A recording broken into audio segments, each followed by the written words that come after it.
De tous les domaines informatiques, voire même scientifiques, aucun n'est aussi terrifiant que celui de l'intelligence artificielle. Depuis des dizaines d'années, les films et les livres nous alertent sur leur potentiel danger. Et au vu de l'explosion des résultats dans les 5 dernières années, on serait presque tenté de leur donner raison. Mais comment est-ce que tout ça marche réellement? Eh bien je vais justement t'expliquer tout ça par la pratique, car on va ensemble recoder une intelligence artificielle de zéro.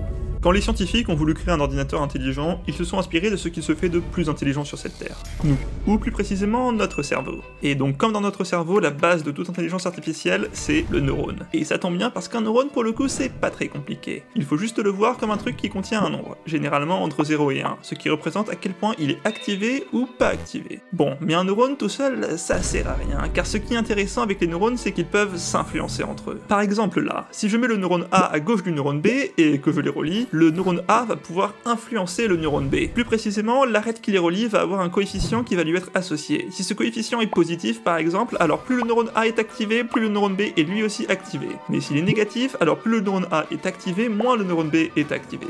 On va également rajouter un biais au neurone B, qui va représenter à quel point il est facilement ou difficilement activable. Bon, maintenant on a deux neurones. C'est cool, mais ça va être difficile de faire des choses vraiment compliquées avec. Donc ce qu'on va faire, c'est qu'on va ranger ces neurones par couche. Par exemple, ici, j'ai deux couches de chacune, disons, 16 neurones. Et ce qui va se passer, c'est que chaque neurone de la couche de droite va être relié à tous les neurones de la couche de gauche. Et ce que vous vous dites peut-être, c'est que ça va quand même représenter beaucoup de calculs, une fois qu'on connaît les activations de la couche de gauche, de calculer celles de la couche de droite. Parce qu'il faut faire pas mal de multiplications et additions pour chacun des neurones. Mais en vrai de vrai, ça va. Parce que sans vouloir tout vous expliquer, vu que c'est assez technique et chiant, passer de la couche A à la couche B, ça représente juste un produit de matrice. Ce qui est quelque chose de très optimisé à la fois par les librairies de calcul, comme NumPy, et surtout par les cartes graphiques. Alors les cartes graphiques ou GPU, pour ceux qui ne le savent pas, c'est des composants informatiques qui sont spécifiquement conçus pour faire les calculs des jeux vidéo, notamment les calculs 3D. Et ça, c'est essentiellement des produits de matrice également. Et donc les cartes graphiques, c'est très pratique pour faire de l'intelligence artificielle. Et c'est pour ça que quand il y a eu le grand boom de l'IA avec ChatGPT, tout le monde s'est mis à acheter des cartes graphiques et que l'action de Nvidia, qui est l'entreprise leader dans ce domaine, a pris genre plus 300%.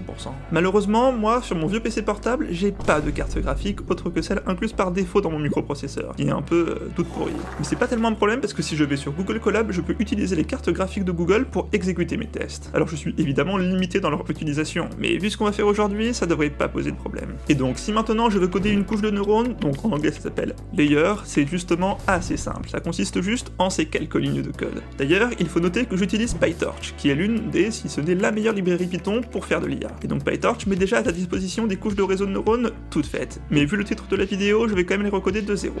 Et le fait de coder quelque chose de compatible avec PyTorch, ça va nous être bien utile pour une étape cruciale de tout réseau de neurones qui s'appelle la rétropropagation. Mais ça, on le verra plus tard. Maintenant qu'on a nos deux couches, là, il nous manque quand même quelque chose de crucial. Une entrée et une sortie. Donc on va rajouter une couche d'entrée tout à gauche et une couche de sortie tout à droite. Mais c'est quoi une couche d'entrée et une couche de sortie? Et ben ça va dépendre de notre problème. Bah ouais, parce que tout IA est toujours créé et entraîné pour répondre à un problème précis. Donc il est temps qu'on choisisse quel problème on va traiter. Heureusement, il existe en réalité une option assez naturelle. MNIST. En fait, un peu de la même manière que le premier programme qu'on écrit c'est toujours un Hello World, dans l'IA, le premier réseau de neurones qu'on crée sert toujours à reconnaître les chiffres de 0 à 9. Et le jeu de données le plus populaire pour entraîner l'IA à faire ça s'appelle MNIST. Donc ce sera parfait pour cette vidéo. Et honnêtement, vu à quel point c'est pas si compliqué à faire, c'est quand même déjà assez impressionnant. Parce que si je te demande d'écrire un programme sans IA qui reconnaisse les chiffres entre 0 et 9, enfin je te laisse y réfléchir de ton côté et peut-être que tu vas trouver des bonnes idées, mais moi perso, je saurais même pas par où commencer. Donc on voit bien à quel point l'IA c'est puissant. Bref, pour détailler, notre dataset MNIST contient 70 000 images de chiffres, chaque image mesurant 28 x 28 pixels et étant uniquement en noir et blanc. Comme notre image est en noir et blanc, on peut représenter chaque pixel par un nombre entre 0 et 1, qui va représenter la luminosité du pixel. Donc ça vaut 0 si le pixel est complètement noir, et 1 s'il est complètement blanc. Et c'est comme ça qu'on peut créer la couche d'entrée. Comme 28 x 28 ça fait 784, on a donc une couche d'entrée composée de 784 neurones, et où chaque neurone correspond à un certain pixel de l'image. Maintenant, il ne nous reste plus qu'à définir la couche de sortie. Alors personnellement, ce que je m'étais dit quand j'étais plus jeune et que j'apprenais un peu les réseaux de neurones de mon côté, c'est qu'on avait qu'à mettre un neurone tout seul à la fin, et puis qu'on allait partager équitablement ces plages de valeurs.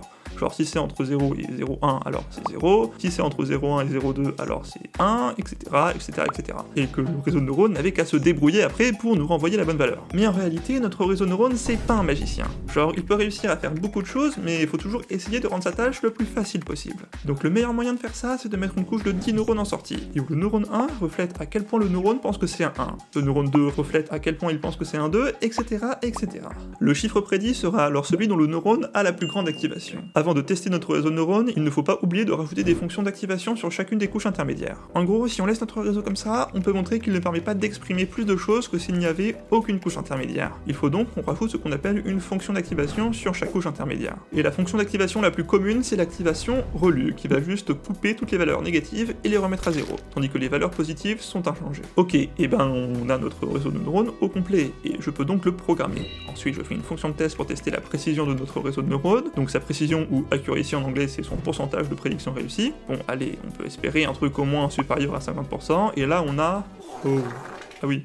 Ah bah oui, parce que les prédictions que fait notre réseau de neurones dépendent des biais et des poids sur les arêtes, dont je vous ai parlé tout à l'heure. Mais jusque-là, ces poids sont littéralement définis aléatoirement quand on crée le réseau de neurones, et donc le résultat des prédictions est complètement aléatoire. Il va donc falloir qu'on trouve les bons poids, pour que ce qu'indique le réseau de neurones soit pertinent. Alors, on pourrait essayer de régler tous ces poids à la main, mais rien que pour notre réseau, qui reste petit, on est déjà à 13 000 poids, et c'est vraiment pas rare que même pour des réseaux de neurones assez raisonnables, on arrive rapidement au million. Donc il va falloir qu'on trouve une manière d'automatiser ça, et c'est pour ça qu'on va avoir besoin d'immenses bases de données pour entraîner notre réseau de neurones. En gros, l'idée c'est qu'on va lui montrer plein d'images de chiffres et on va lui dire à chaque fois à quel chiffre ça correspond. Et notre réseau de neurones va devoir apprendre à partir de ça à reconnaître des chiffres qu'il n'a encore jamais vus. Pour être plus précis, on va définir une fonction de perte qui va définir pour chaque réponse qu'il donne à un problème à quel point il est proche du bon résultat ou pas. En gros, si la fonction de perte est proche de 0, alors on est content. Mais si elle est grande, alors on est au contraire pas content du tout. La fonction de perte ici qu'on va utiliser, c'est la MSE, pour Mean Squared Lost. En gros, pour chaque neurone de sortie,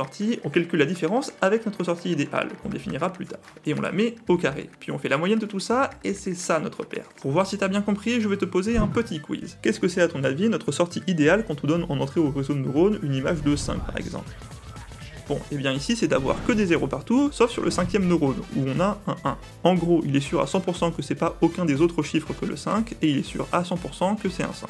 Donc maintenant, si on prend la moyenne de cette loss sur l'ensemble de notre jeu de test, on a un moyen d'évaluer à quel point notre réseau de neurones est mauvais ou bon. Et effectivement, pour l'instant, il est assez mauvais. Mais il y a du potentiel, parce que nous ici, à la Envers du Décode Enterprise, on est dans l'éducation positive. Donc on dit à notre IA qu'elle est à chier, mais on lui dit surtout comment s'améliorer. Et ça va passer par les dérivés.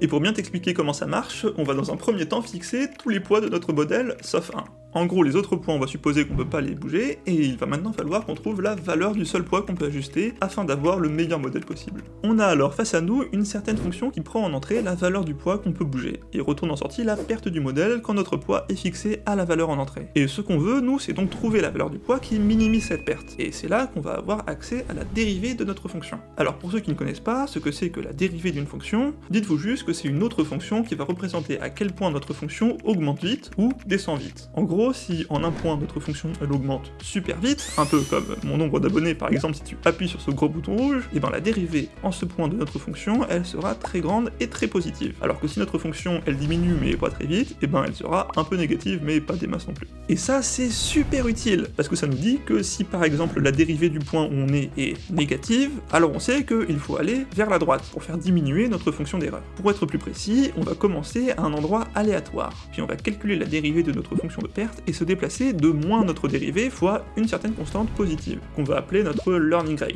et qu'on va devoir fixer nous-mêmes. On appelle cette mise à jour du paramètre un pas. Et si on fait suffisamment de pas, on va forcément arriver très proche du paramètre optimal. En fait, il faut un peu voir ça comme une balle qui se déplacerait le long d'une colline, et donc il va forcément finir en bas du trou. Il est cependant à noter qu'il est très important de bien choisir notre learning rate, parce que s'il est trop petit, ça va nous prendre des heures avant de trouver le minimum, et s'il est trop grand, on risque de le dépasser par erreur, et donc de ne jamais le trouver. Et en fait, cette méthode, elle va marcher pareil quand aucun poids n'est fixé, car à la place d'avoir une fonction qui associe une perte à un paramètre, on va avoir une fonction qui associe une perte à un ensemble de 13 000 paramètres. Et donc ici, au lieu d'avoir une dérivée, on va avoir un gradient, mais ça marche vraiment pareil. Et donc de la même manière, on va fixer nos paramètres initiaux de manière aléatoire, et à chaque pas, on va dire que nos nouveaux paramètres, c'est nos anciens paramètres, moins le gradient, fois notre learning rate. Et c'est pour ça qu'on appelle ce genre d'algorithme une descente de gradient, parce qu'on va dans le sens inverse du gradient. Mais alors, comment est-ce qu'on calcule ce gradient? Eh bien normalement, c'est vraiment très chiant. Il faut calculer à quel point chacun des poids contribue à la loss finale, et c'est ça qu'on appelle la rétropropagation, dont je te parlais tout à l'heure. Mais nous, comme on utilise PyTorch, on va faire loss.backward et c'est gagné. Est-ce que c'est de la triche? Peut-être, mais j'en ai rien à foutre. Ok, mais peut-être que tu es en train de te dire, oui d'accord c'est très bien, mais les fonctions que tu nous présentes, elles sont simples. En gros, elles ont qu'un seul trou quoi. Mais si je prends cette fonction et que je mets la balle ici, on va finir dans ce trou-là. Mais le trou juste un peu plus à droite, il est techniquement plus bas. Donc ça marche pas.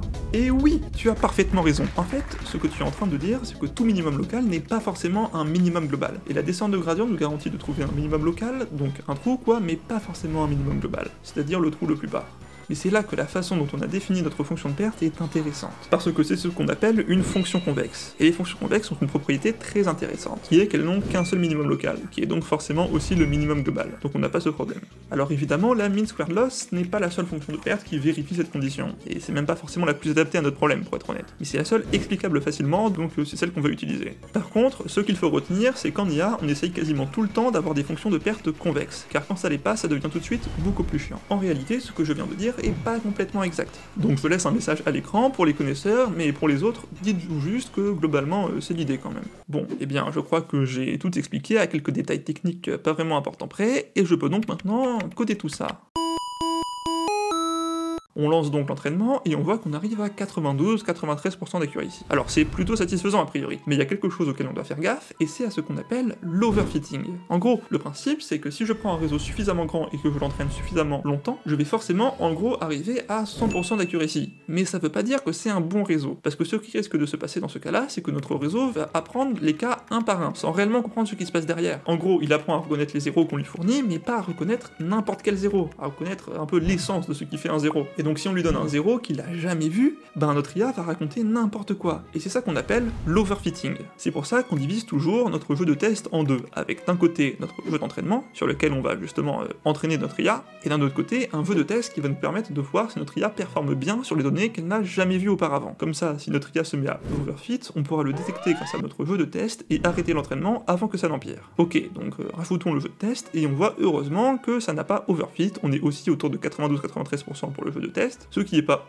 ouf, mais c'est correct. Mais alors, qu'est-ce qu'on pourrait faire pour essayer d'améliorer ça? En fait, le problème ici, c'est que notre programme, il n'a aucune idée de la géométrie derrière les pixels. Par exemple, il a aucune idée de quels pixels sont à côté des autres, ou au contraire, très loin. C'est comme si toi, au lieu de te donner une image, on te donnait juste une liste de pixels, mis dans un ordre aléatoire, mais toujours le même. Tu vois que c'est tout de suite beaucoup plus compliqué de deviner le chiffre qui se cache derrière cette suite de pixels qui n'a aucun sens. Un exemple qui va bien te faire comprendre à quel point cette tâche est difficile, c'est qu'imagine que tu partes de cette image de 0 là, et que tu la décales de 1 pixel vers la gauche. Pour toi, c'est clairement juste la même image, mais pour l'ordi, c'est une image complètement différente, étant donné que quasiment tous les pixels ont changé de valeur, et donc il doit réapprendre cette image de 0. C'est pour ça qu'on va introduire ce qu'on appelle des couches de convolution. En gros, pour chaque pixel, on va s'intéresser aux 9 pixels autour et lui appliquer un petit filtre 3x3, ce qui va nous ressortir un nouveau pixel. On applique alors ce processus à l'entièreté de notre image avec 4 filtres différents, et on a alors une nouvelle couche de neurones qui reflète beaucoup mieux les différentes proximités des pixels. Mais un problème qu'on a déjà, c'est que notre nouvelle couche ne contient plus 784 neurones, mais 784 x 4 égale 3136 neurones. Et ça, c'est très mauvais, car plus un réseau est grand, plus il a de poids différents, et donc plus il prend de temps à s'entraîner. Et c'est pour ça qu'on va rajouter une couche de pooling, qui vont nous permettre de diminuer la taille de la couche en effectuant ou des moyennes ou des maximums, généralement. Et qui ont l'avantage d'être sans poids, donc de ne pas avoir besoin d'être entraîné. Donc si on programme tout ça, on peut lancer notre apprentissage, et on voit qu'on arrive à 96% d'accuracy, donc c'est déjà mieux. Ok, donc maintenant déjà on sait reconnaître des images, mais il y a généralement deux choses qu'on demande de faire à une intelligence artificielle sur des images. Savoir donner la description d'une image, et également au contraire savoir générer une image à partir d'une description, ce qui se fait à l'aide d'une technologie beaucoup plus récente et beaucoup plus complexe qu'on appelle la diffusion. Alors là, on arrive à des IA bien plus compliquées à coder, et surtout bien plus longues à entraîner. Donc je vais pas les recoder de zéro pour cette vidéo, mais je l'ai déjà fait par le passé, ou en tout cas les personnes dans mon groupe de projet l'ont déjà fait. Donc je pourrais vous montrer les résultats qu'on a obtenus à la fin. Alors c'est sûr que pour le coup, générer de nouvelles images, c'est quelque chose de, disons, substantiellement beaucoup plus compliqué. Parce qu'en fait, par définition, l'IA ne peut pas se contenter de recopier ce qu'on lui donne comme on l'a fait jusqu'à présent. Je m'explique. En fait, on peut lui donner par exemple plein d'images de 9, si on veut qu'elle génère des 9, mais nous, on veut pas que notre IA génère juste une image de 9 qu'on a déjà, mais on veut qu'elle nous en génère de nouvelles. Donc a priori, ça a vraiment l'air dur. Bon, et bien l'idée géniale est la suivante. En fait, on va prendre une image de 9 et la flouter petit à petit, pour qu'à la fin, on arrive à une image purement aléatoire. Si on applique ce processus à notre grande collection personnelle de fans hardcore de carrés parfaits entre 2 et 15, on peut alors apprendre à un réseau de neurones à appliquer le processus inverse, c'est-à-dire à chaque image dans le processus, prédire l'image d'avant, un peu défloutée. Et donc à partir d'une image aléatoire, on peut ainsi générer une image cohérente et encore jamais vue d'un 9.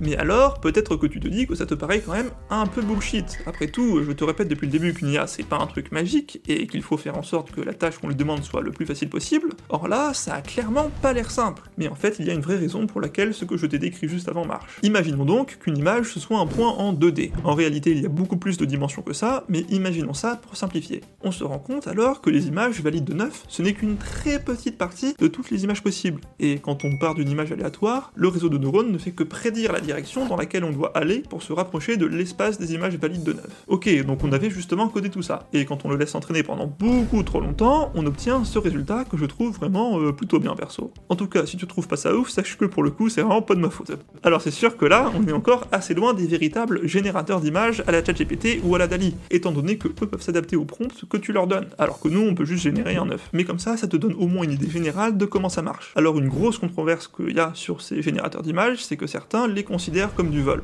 En effet, l'IA va généralement aller chercher sur le web pas mal d'images dessinées par des vrais artistes pour les ajouter à sa base de données, afin de, comme on l'a vu, s'en inspirer assez largement afin de générer de nouvelles images. Et ces images, la compagnie qui possède l'IA a le droit de les regarder et de les télécharger, mais pas de les redistribuer, surtout en claimant que ces images appartiennent à la compagnie et en monétisant leur génération. Donc a priori, voilà, l'argument tient debout. Mais bon, si on a une vision assez pragmatique, ben y a vraiment rien d'illégal en soi, parce que après tout, en tant qu'humain, nous, on a le droit de s'inspirer pour générer après nos propres trucs. Enfin, je veux dire, moi-même je m'inspire largement de V2F pour mes vidéos, et je ne le cache pas, je le monétise même, et c'est complètement légal. Ou en tout cas, les avocats de V2F ne m'ont toujours pas contacté. Et bon, si on n'interdit pas l'inspiration pour les humains, elle peut pas être interdite pour les ordinateurs a priori, parce que la distinction serait trop dure à contrôler, et de toute façon ne fait pas vraiment sens, parce qu'on peut difficilement dire que c'est du plagiat non plus, si on est honnête. Pour repartir sur un autre sujet, si vous vous rappelez de l'intro, vous vous dites peut-être qu'a priori tout ça, ça a pas l'air super dangereux, et que c'est pas demain la veille que l'humanité va être réduite en esclavage par des robots. Et effectivement, ces types d'IA sont a priori sans danger.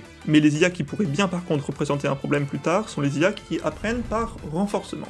En effet, des fois, nous, pauvres humains, on connaît pas la stratégie à adopter, et on veut justement que l'IA trouve des stratégies toute seule. Par exemple, avec AlphaGo, le but c'était que l'IA batte les humains au Go, donc ben elle pouvait pas juste copier ce que les humains font, et espérer après être meilleure. Mais ce qu'on peut lui dire, c'est à la fin si elle a gagné ou non. Et donc ce qu'on va faire, c'est de l'apprentissage par renforcement. Alors vraiment, sans rentrer dans les détails pour le coup, une façon d'implémenter ça, ce serait de donner une note à chaque position. Par exemple, si c'est la position finale où elle perd, ben on lui dit que sa note c'est moins 100, tu vois. Et que si on est dans une partie où à la fin elle gagne, mais qu'il lui reste encore genre 100 coups à jouer avant de gagner, bah on lui donne une note de genre 10. Enfin, je sais pas à quel point 100 coups c'est long ou pas au Go, vous avez compris l'idée. En la faisant jouer plein de fois contre elle-même, on peut ainsi réussir à récolter pas mal de données. Puis on peut lui faire apprendre avec un réseau de neurones à prédire la note qu'elle va avoir si elle joue tel ou tel coup, et jouer le coup qui correspond à la meilleure note. Et rien que comme ça, on a un truc qui marche honnêtement pas si mal. Et par exemple, dans un autre projet, où j'ai cette fois-ci plus participé pour le coup, on avait réussi à faire tourner une simulation de voiture sur une route à partir de son cône de vision. Voilà, si j'arrive à retrouver les images, je vous les mets ici, vous pouvez voir que ça marche assez bien a priori. Mais alors, pourquoi est-ce qu'on aurait tellement plus à craindre de ce type d'IA particulièrement? Le problème ici est celui de ce qu'on appelle l'alignement de l'IA, ce qui veut dire de faire en sorte que notre IA fasse bien ce qu'on veut et n'utilise pas des moyens détournés. En fait, notre IA, en Reinforcement Learning, n'a qu'un seul but, augmenter le plus possible sa reward, et passera par tous les moyens possibles si on ne lui spécifie pas que c'est interdit. Et si par exemple c'est justement le but, quand elle joue au Go, qu'elle trouve des stratégies pas naturelles qu'aucun humain n'a jamais pensé, c'est tout de suite beaucoup plus problématique si on veut lui faire des choses dans la vraie vie. On pourrait par exemple imaginer un robot nettoyeur qui serait récompensé à chaque fois qu'il remettrait debout une poubelle tombée au sol, et qui donc pour optimiser sa reward, passerait son temps à renverser puis replacer la même poubelle en boucle à l'infini, ou encore plein d'autres exemples bien plus grave. Et bizarrement, je ne sais pas si vous avez vu les Avengers, l'ère d'Ultron spécifiquement, mais dans ce film, Ultron, donc, qui est le robot méchant du film, il a pour tâche d'améliorer la vie sur Terre, voilà, de faire le bien un peu disons. Et il décide que le plus grand obstacle à cela, ce sont les humains, qui polluent, exploitent les animaux, se tuent entre eux-mêmes par milliers, etc., etc. Et donc que pour la Terre se porte au mieux, il faut absolument les éliminer. Et du coup, ben, cette partie du film est en fait étrangement assez pertinente, car elle représente bien ce que c'est qu'un mauvais alignement de l'IA. Mais de manière générale, il n'y a pas qu'avec l'apprentissage par renforcement que l'IA montre un peu ses limites, parce que si par exemple les jeux de test sont mal faits, alors l'IA peut très vite raconter n'importe quoi. Un exemple célèbre a eu lieu en 2015, quand une IA a été entraînée à prédire le taux de mortalité de la pneumonie sur différents patients.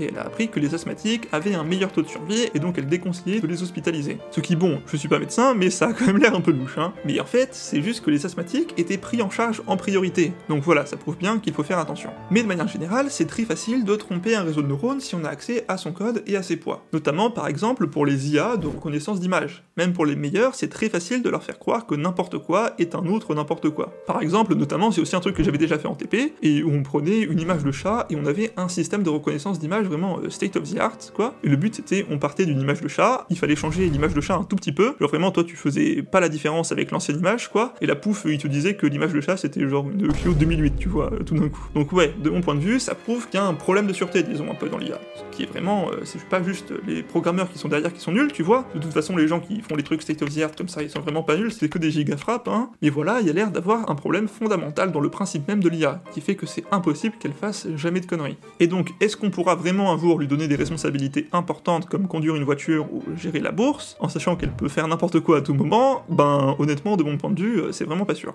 Enfin bref, si tu veux t'améliorer en IA, sache que le langage dans lequel tout le monde programme en IA, c'est Python, et donc c'est très important que tu sois vraiment bon dessus. Et c'est pour ça que je te conseille cette vidéo, où je recode donc le langage Python de zéro, et donc je t'explique en même temps vraiment comment ça marche vraiment, un peu comme dans la vidéo que tu es en train de regarder, donc je pense honnêtement que ça peut être utile. En tout cas, je te souhaite une bonne journée, fais du sport, voilà, hein, et à la prochaine. Pourquoi fais du sport ?